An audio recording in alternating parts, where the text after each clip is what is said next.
आज के मुख्य समाचार। सुक्खू ने मंत्रिमंडल सहित किया बिजली पर सब्सिडी छोड़ने का ऐलान। दीनानाथ के लिए मछली पालन व्यवसाय बना स्वरोजगार। आज से विंटर कार्निवल दोबारा शुरू। चिल्ड्रन ऑफ द स्टेट 13 दिन के भ्रमण पर निकले। लिफ्ट लेने के बाद लूटपाट का मामला। अब समाचार विस्तार से। सीएम सुखविंदर सिंह सुक्खू ने ओक ओवर में प्रेस वार्ता की। इस दौरान सीएम सुखविंदर सिंह सुक्खू ने सब्सिडी छोड़ने के लिए विद्युत बोर्ड के अध्यक्ष को एक फॉर्म भरकर सौंपा। सीएम ने बुधवार को ओक ओवर में शिमला में प्रेस वार्ता में यह जानकारी दी है। उन्होंने कहा कि समर्थ लोग इसे छोड़े तो 200 करोड़ रुपए की मासिक बचत होगी। सीएम ने कहा कि वर्तमान सरकार ने जब सत्ता संभाली थी तो प्रदेश की अर्थव्यवस्था चरमरा गई थी। उन्होंने फैसले किए। इसके बाद अर्थव्यवस्था में सुधार हुआ है। सभी स्रोतों से प्रदेश की आय 14,000 करोड़ से लेकर 16,000 करोड़ रुपए तक है। वह कब तक कर्ज पर कर्ज लेकर राज्य की अर्थव्यवस्था को चलाते रहेंगे? अब 2 वर्ष पहले का हमारी सरकार का कार्यकाल 11 दिसंबर को पूर्ण हुआ है और पिछले कल ही बीता वर्ष जो है वो बीत चुका है। अब नव वर्ष की शुरुआत हुई है।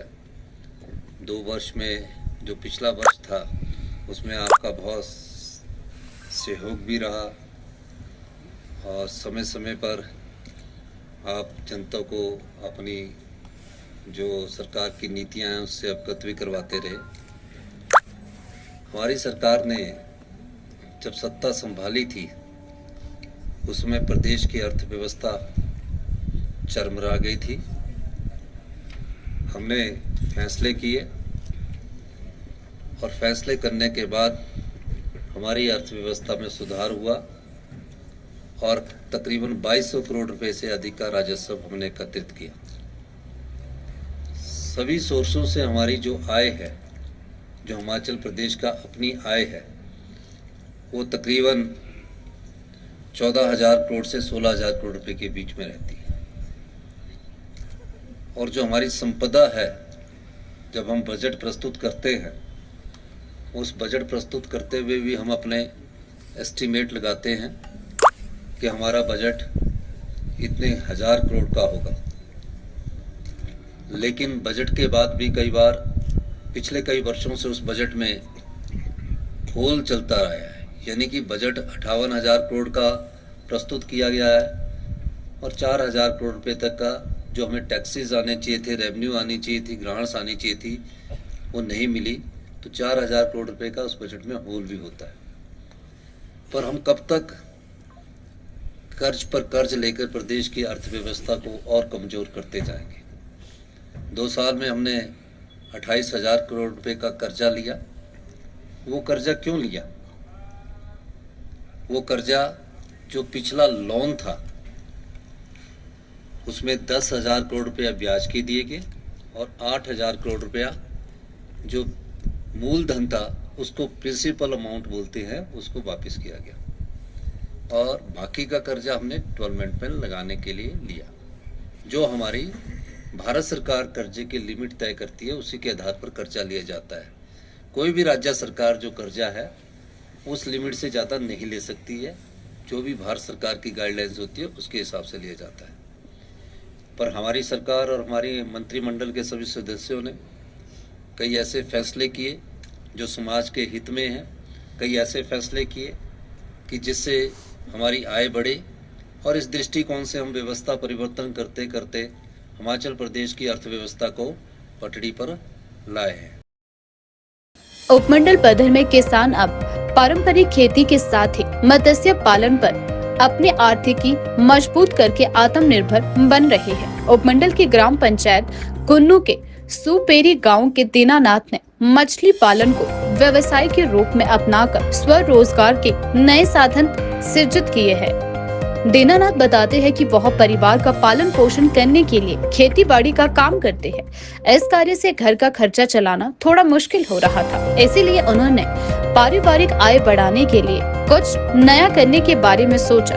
इस बीच उन्हें मछली पालन के बारे में जानकारी मिली और उन्होंने इस व्यवसाय को शुरू करने का मन बना लिया। दीनानाथ बताते हैं कि उन्हें पता चला कि प्रदेश सरकार भी मछली पालन को बढ़ावा देने के लिए आर्थिक सहायता प्रदान करती है। ऐसे में उनका हौसला और बढ़ा तथा विभाग से समय समय पर सहयोग भी मिलता रहा है। उन्होंने मत्स्य पालन को व्यावसायिक तौर पर शुरू करने के लिए 2 टैंकों का निर्माण किया। इनमें से एक टैंक के निर्माण पर लगभग 75,000 रुपए का खर्च आया। उन्हें प्रदेश सरकार की ओर से इस पर 50% अनुदान भी मिला है। दूसरे टैंक का निर्माण उन्होंने हाल ही में किया है, जिस पर लगभग 1.50 लाख रुपए व्यय हुए। कृषि विभाग कार्यालय पधर के माध्यम से उन्होंने इस पर भी 50% अनुदान के लिए आवेदन किया है। नमस्कार जी, मेरा नाम दीनानाथ, गांव स्पेरी, डाकघर कुल्लू, तहसील पधर, जिला मंडी का मैं निवासी हूँ। मैं जो है तो खेती बाड़ी का काम करता हूँ और इसके साथ जो है तो मैंने मछली पालने का कार्य भी शुरू किया है। इसके लिए मुझे कृषि विभाग पधर की तरफ से टैंक बनाने के लिए 50% की सब्सिडी और मछली का बीज भी दिया गया है। यह कार्य जो है तो मैंने अभी कुछ समय से ही शुरू किया है। इसमें जो है तो मैंने 2000 मछलियाँ पाली हुई है। इस कार्य से जो है तो मुझे अच्छा लाभ मिल रहा है और जो मेरी मछलियाँ जो है तो घर पर ही बिक रही है। इस व्यवसाय से जो है तो मेरी आर्थिक स्थिति जो है तो मजबूत हो रही है। मेरा बेरोजगार भाइयों से भी आग्रह है कि हिमाचल सरकार द्वारा जो योजना चला रही है इसका सभी लाभ उठाएं और अपने लिए जो है तो रोजगार का साधन प्राप्त करें। कल्याणकारी योजनाएं चलाने से गांव की अर्थव्यवस्था भी मजबूत हो रही है। इसके लिए मैं हिमाचल प्रदेश सरकार और माननीय मुख्यमंत्री सुखविंदर सुक्खू जी का भी बहुत बहुत धन्यवाद करना चाहता हूँ। आज शिमला के महापौर सुरेंद्र चौहान मीडिया से रूबरू हुए। इस दौरान उन्होंने जानकारी देते हुए बताया कि विंटर कार्निवल दोबारा आज से शुरू होने जा रहा है। वहीं उन्होंने जानकारी देते हुए बताया कि आज पंजाब के गायक सतिंदर सरताज आज की संध्या में शामिल होने वाले हैं। आज अब पिछले जब से एक सप्ताह हमने डॉक्टर मनमोहन सिंह जी के देहांत की वजह से शोक था, इसलिए आज 2 तारीख से हम दोबारा से विंटर कार्निवल आरंभ कर रहे हैं और इसको 2 तारीख से लेकर 7 तारीख तक या 7 या 8 तारीख तक करेंगे।